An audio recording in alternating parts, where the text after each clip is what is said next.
How to beat imposter syndrome. Imposter syndrome is something that we all deal with on some level. It applies to different parts of life. It can apply to your work, your passions, just showing up in different parts of your life, in different hats that you wear, as a father, as a friend, everything. And the thing about imposter syndrome is it'll look for opportunities to pop up, to cast doubt, to cast, I guess, a lack of confidence or an abundance of self-consciousness, to take away some of the shine, some of the confidence, some of the goodness that's coming out of whatever you're doing. In Australia, we have something called tall poppy syndrome, which is basically an externalized version of imposter syndrome. Essentially, it's when people try to tear down someone who's doing something completely outside of the box, potentially something new, different, or if they're successful. A lot of the times, some people can just do what they were doing previously, not making a big fuss about it. But if they do well at it, if they start succeeding, their mates can sometimes be like, oh, they've changed. They're doing this. They think they're better than me. They think they're better than us. Oh, look at you, Mr. Big Man. Even if it's something that they're just doing well or they're just trying something new. And this can come about because one party is seeing the other party as too big for their boots and they need to be taken down a peg and they need to be kind of humbled, is a very nice way of putting it. But in my opinion, it's not for that reason. That's the rebrand of that particular thing. Usually it's used as an excuse to be rude about and to that person. And I've never really seen it where it's somebody is actually being arrogant, is actually putting themselves above other people and they need to get taken down a peg, so to speak. But either way, let's say it's not your responsibility to take them down a peg. You can talk to your mate and go like, hey man, you're acting like a bit of a jerk. What's going on with that? That's fine. But to shame them publicly and things like that, that also says something about your character. Now, there's not necessarily a 100% consistent reason for this happening. This is exactly how it happens, why it happens every single time. I haven't really seen that, but it can be to want to take some of their success away or maybe make light of it or kind of muddy the water of their success a little bit. It can be usually to do with jealousy. Potentially it's jealous because of where they're going, but from what I've seen outwardly, it's usually because of that maybe those people were once spending a lot of time with them and maybe they've made decisions that in order to get to these other goals, they've had to trim down their time outside of those goals. And then that person gets jealous that they're not hanging out with them as much and therefore they've changed, they're a different person, etc. Even if they've said, hey man, I've really got to work on this. That's what I've seen. The people doing the shaming and the tearing them down a peg, so to speak, sometimes it can be externalizing their own frustrations, that they're seeing someone go for what they said they wanted to go for, to try the things they really wanted to try, whereas this person is feeling like they never really branched out or they never had success in branching out. But usually it's because they're not doing the things that they really wanted to do, that they're not trying, they're not being bold enough to go after what they want. They've settled, they've been told all the things that we get told. Play it safe, do the smart thing, have the backup plan, that side of things, which again makes sense. You want to be safe and secure. I get that. That is understandable.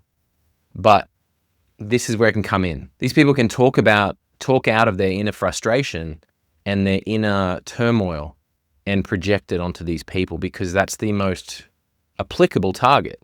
It makes sense that they'd get that because they're the ones acting out what they want to do. They're doing the things that they saying they want to do, and this party's not willing to take that risk, not willing to try in that particular way.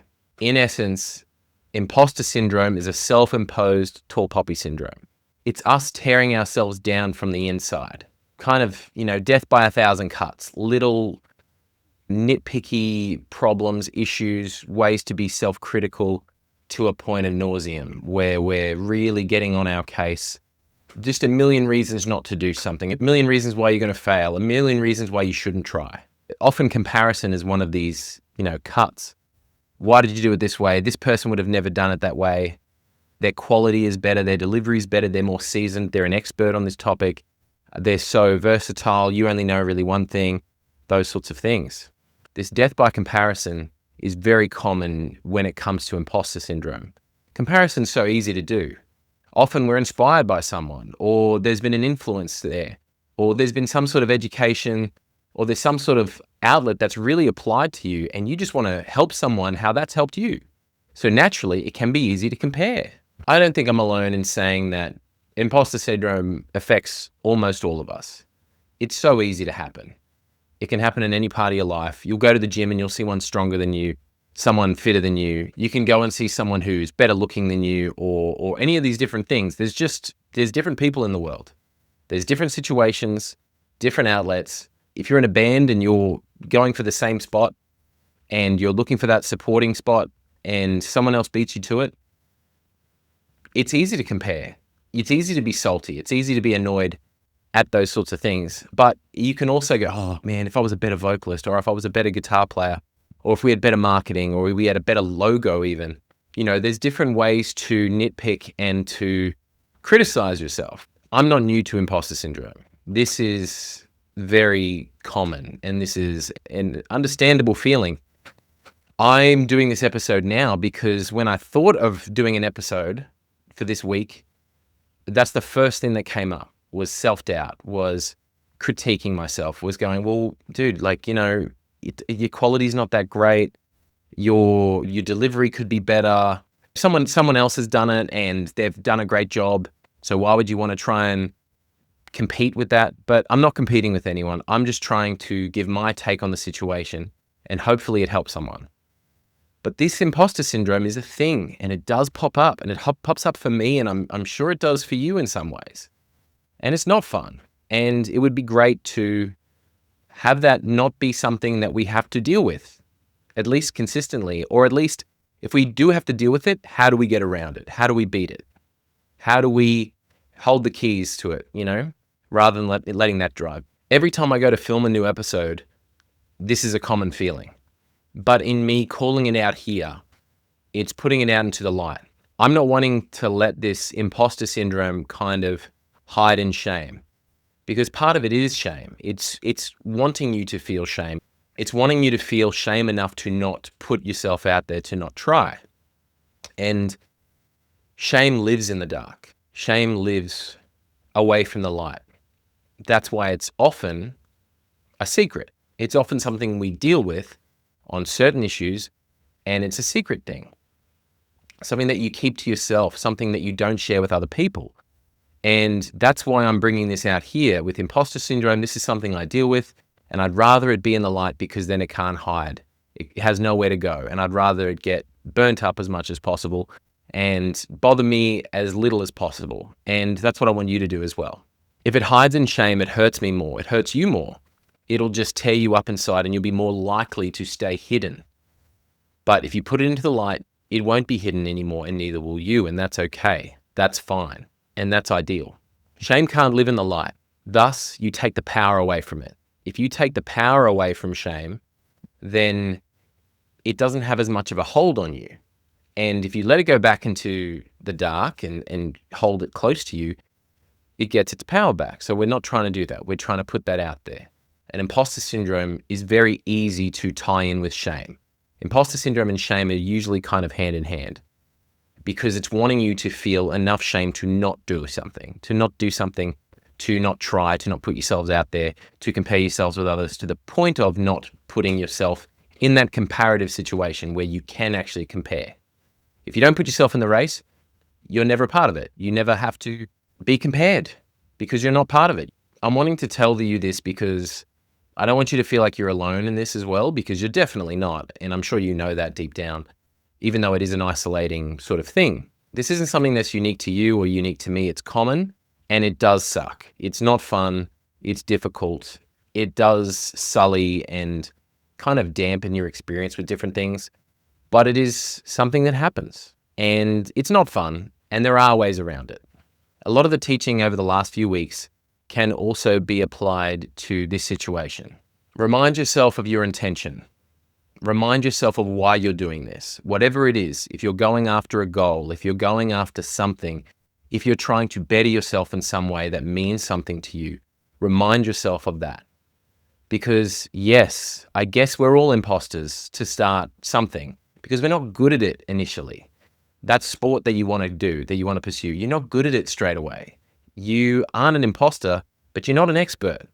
Like me doing this, I'm not hanging with Tony Robbins. I'm not hanging with Ed Milet. Those dudes are monsters with this particular thing. They're fantastic. But I'm not comparing myself to them because it's like comparing yourself to Jordan. Like, why would I do that? That's craziness. But we can go into that in the next point. But know your intention. Know why you're doing it, why you're trying in the first place. If you remind yourself of why you're doing it, it negates the fear. It's stronger than the fear. Yes, the fear is strong. And if you don't audibly bring it out, or if you don't bring it out at all, it just festers and it gets bigger. It snowballs. But if you bring it out into the light and you remind yourself of going like, well, yes, this is scary. Yes, I might be criticized. Yes, I might have all these different things come against me. But this is why I'm trying. This is why it's important for me to try. Why it's important for me to give this a go. That can trump that fear. Focus on that goal of why you're doing it, that intention, that goal. So if your goal is to help people, helping people outweighs being a bit unsure of yourself, being a bit cringy, being a bit any of those sort of buzzwordy things. Trying to help people is a noble goal, so go for it. Or if it's something that you love, I loved basketball growing up. If that's what you want to do, if you want to dedicate your life to that, do it and give it everything you've got because that means something to you. Maybe it is to provide for your family. Maybe it is to put yourself among the greats, whatever it is. But at least you know you tried, at least you know you've gone after it because that goal is bigger than the fear of missing out or the fear of falling short. And ultimately, if you fell short after you tried your butt off and you went after your goal, that's way easier than I fell short, but I didn't give it a go. Knowing my intention is something that's helped me in this particular field. And again, it's something I still deal with. I still deal with the imposter syndrome. It happened yesterday before I recorded this. But this is something that does help.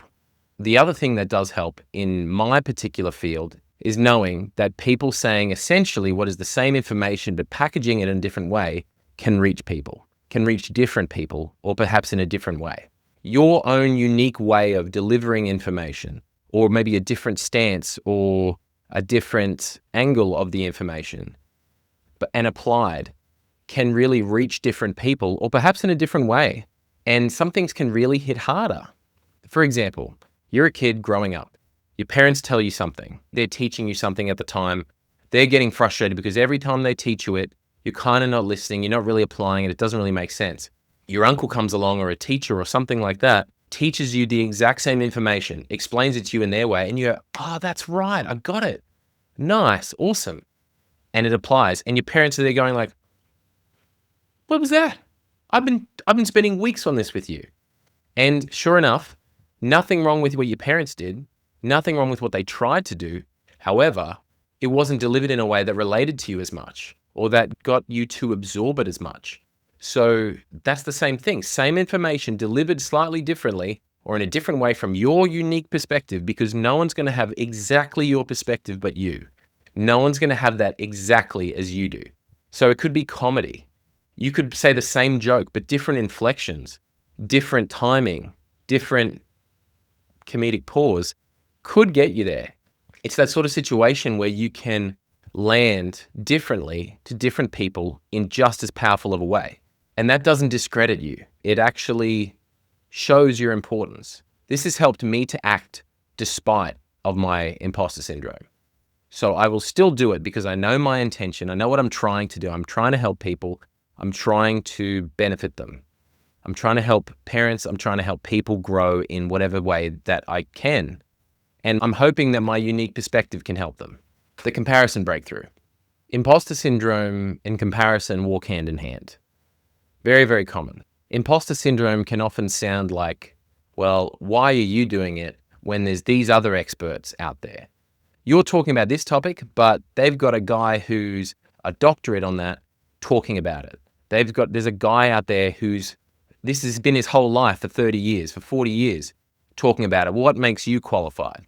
If we use that same logic back to imposter syndrome of you have to be the absolute best in your field in order to talk about it, then that means there would be one person in every field. There would be one surgeon, one GP, one comedian, one personal development person, one basketball player. There'd be no team sports. There'd be nothing. If that's what it was, there would be one authority on every single subject and subtopic. That's it. And it doesn't work like that. That's not the case at all. There are multiple different gifted surgeons who will do things differently.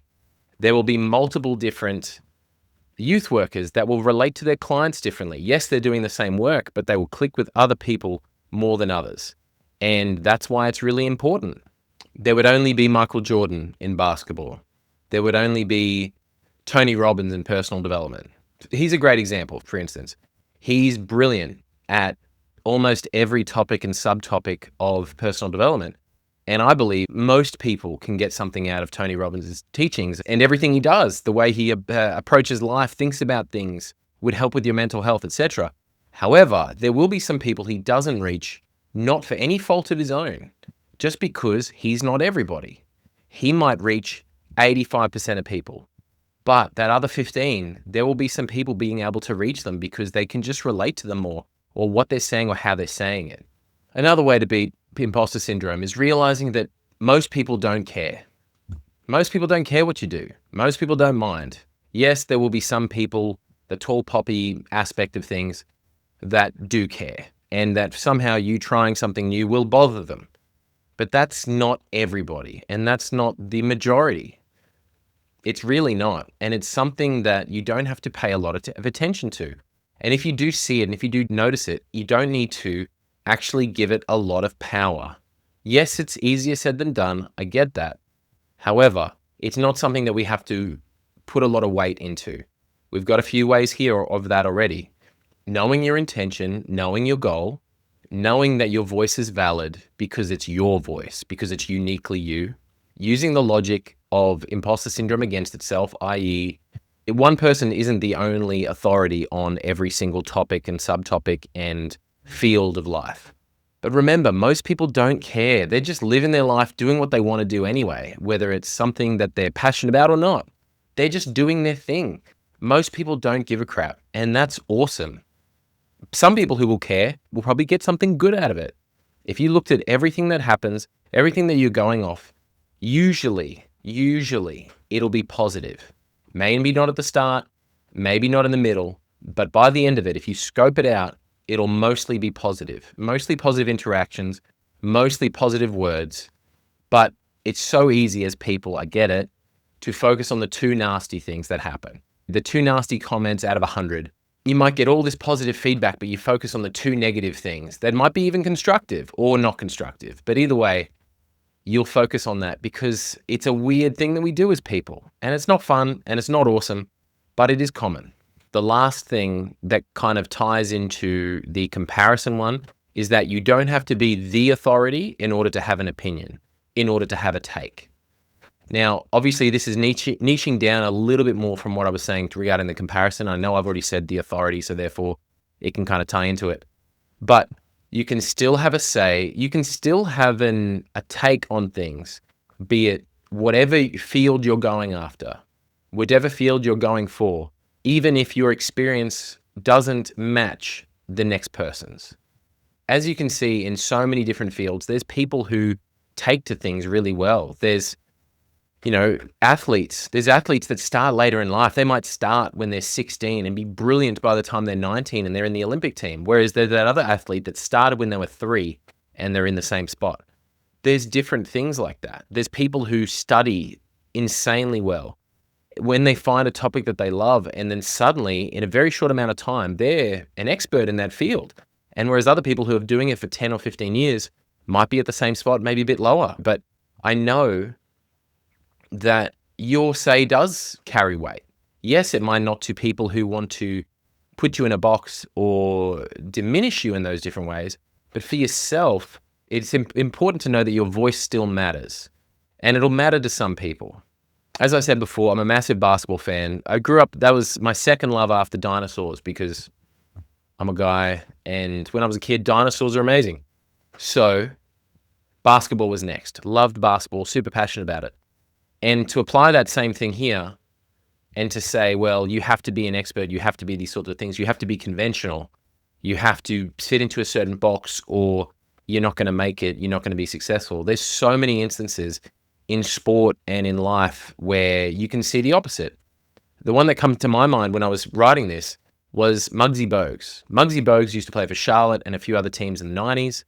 He was a 5'3" point guard, way too small to be in the NBA. And I think he played at a time where the average height was 6'7". So point guards that he would share the court with were sometimes over a foot taller than him.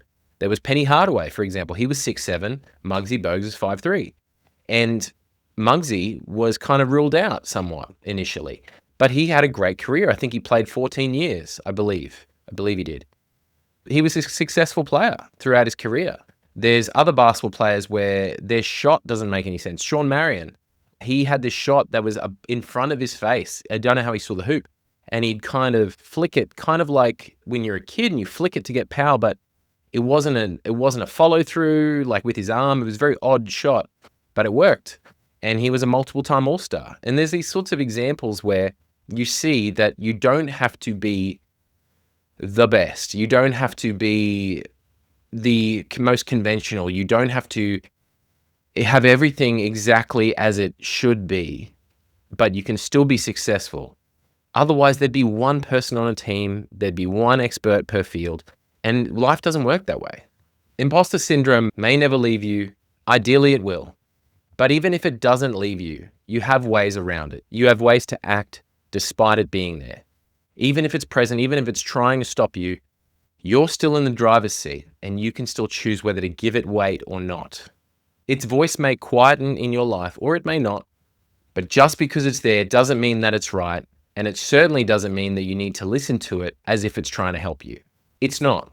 It might want to protect you, like anxiety wants to protect you. It wants to keep you safe and warm and away from things, but that stumbles you and it hinders you from growth. It hinders you from trying and putting yourself out there. It might want to protect you from short-term discomfort, but ultimately that also stops you from long-term growth. So please remember these things when you're dealing with imposter syndrome. And the other thing is, try and see whose voice that is, that imposter syndrome's voice. Is it your voice? Is it someone else's? Is it a big mass of voices from your life? And see what sort of power they have. Because ultimately, regardless of their presence, you can still act, you can still do despite them. But let it live in this light where it can't move. It can't function at least half as well as what it can in the dark. So don't hold on to it and the shame. Instead, put it in the light and do the steps in which to beat it and which to stay on top of it and ahead of it. Eventually, the proof of your action will disprove its fear. Thanks for listening. That was how to beat imposter syndrome. This is something that you can teach your kids also. And it's really important that we bring up our kids to ideally handle the issues that we might have way better than we have. Deal with them at a way younger age and get them way stronger and more resilient so they are better equipped to deal with life. So please, if you know anyone that would benefit from this, please send it to them. Have a listen on Spotify, Apple, and the other podcast places. YouTube, I think I'm on Rumble too. Instagram, TikTok. I made a TikTok, which is wild. TikTok and Facebook, even Pinterest, and anywhere else that you can find me. If you'd like to work together, if you'd like counseling or coaching, just message me or email me at my website. I hope you're doing well. I hope this benefits you, and I'll see you in the next one. Take care.